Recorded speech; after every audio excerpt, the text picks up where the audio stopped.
रविवार दिनांक 19 फरवरी 1933 के दिन दांडा रोड बांद्रा, मुंबई में श्री देवराव नाइक की अध्यक्षता में अस्पृश्यों की एक सार्वजनिक सभा हुई।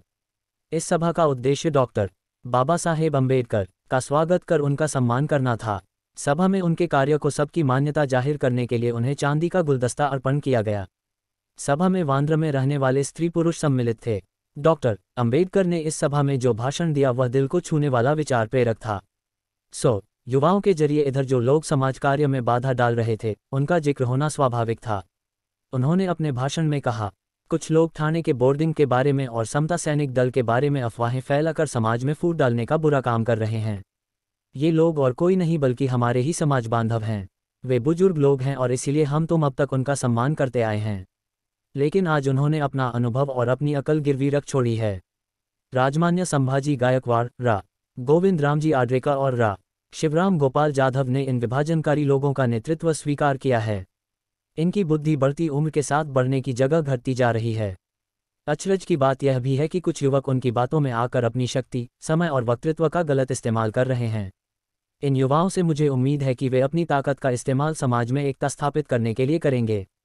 इन लोगों का आज का काम सिर्फ इतना है कि मेरी गैर हाजिरी का फायदा लेकर सार्वजनिक काम को खत्म करना। उनकी जो आपत्तियां अब तक मुझ तक पहुंची हैं वे इस प्रकार हैं। 1. थाने के बोर्डिंग में कोकणस्थ छात्रों को प्रवेश नहीं मिलता। 2. इस बोर्डिंग के सुपरिंटेंडेंट के पद पर शिवराम गोपाल जाधव की नियुक्ति की जाए। 3. सूबेदार सवादकर को समता सैनिक दल के सर्वाधिकारी के पद पर क्यों चुना गया।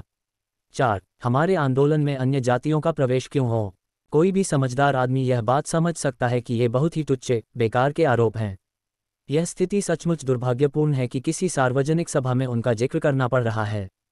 हालांकि कई बार छोटी छोटी बातें भी महत्वपूर्ण हो जाती हैं। इनमें से पहला आरोप सफ़ेद झूठ है। कोकणस्थ लोगों से मेरा कोई बैर नहीं है। मैं खुद कोंकण से हूँ, लेकिन मैंने कभी कोकणस्थ देशस्थ जैसा भेदभाव नहीं किया। हाँ, यह बात सही है कि शिक्षा के प्रसार के दृष्टिकोण से कोकणस्थ महार पिछड़ गए हैं। उन्हें इस बारे में जितना हो सके ध्यान देना चाहिए। दूसरे आरोप के बारे में इतना ही कह सकता हूं कि हर किसी को अपनी औकात पहचान लेनी चाहिए। जाधव अगर अपनी योग्यता साबित करते तो उन्हें उस पद से हटाने की नौबत ही नहीं आती। छात्रावास कोई आढ़तिये या दलाल द्वारा चलाई जा सकने वाली जगह तो है नहीं। सुपरिटेंडेंट द्वारा अपने आदर्श बर्ताव से बच्चों के आगे आदर्श उपस्थित करना चाहिए।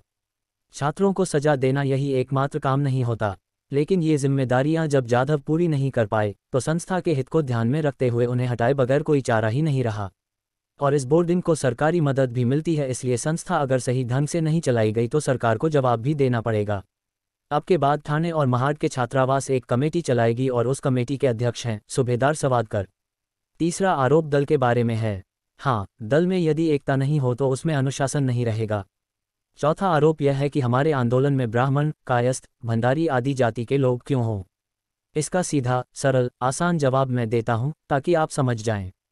आप जब बीमार होते हैं तब डॉक्टर के पास जाते हैं। तब अगर वह महार नहीं होगा तो क्या आप उसके पास नहीं जाएंगे? नहीं। फिर इस बारे में आपके मन में आशंका क्यों है? आज कटु शब्दों का इस्तेमाल करना पड़ा, इसका मुझे बड़ा डैक है, लेकिन कटु कर्तव्य के तौर पर मुझे यह करना पड़ा। इस तरह की स्थितियां पैदा न होने देना आपके ही हाथ में है। यह कहकर डॉक्टर बाबा साहेब ने अपना भाषण पूरा किया।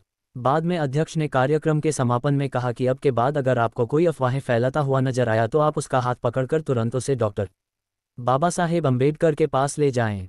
तब आपकी समझ में आएगा कि वह आपको किस तरह बरगला रहा है। आपकी गलतफहमी दूर हो जाएगी। सूबेदार सवादकर, श्री उपशाम, डी.वी. प्रधान, कमलाकांत चित्रे, शिवतरकर मास्टर आदि लोग सभा में उपस्थित थे। उन लोगों को फूलों की मालाएं अर्पण की गईं। फिर सभा समाप्त हुई।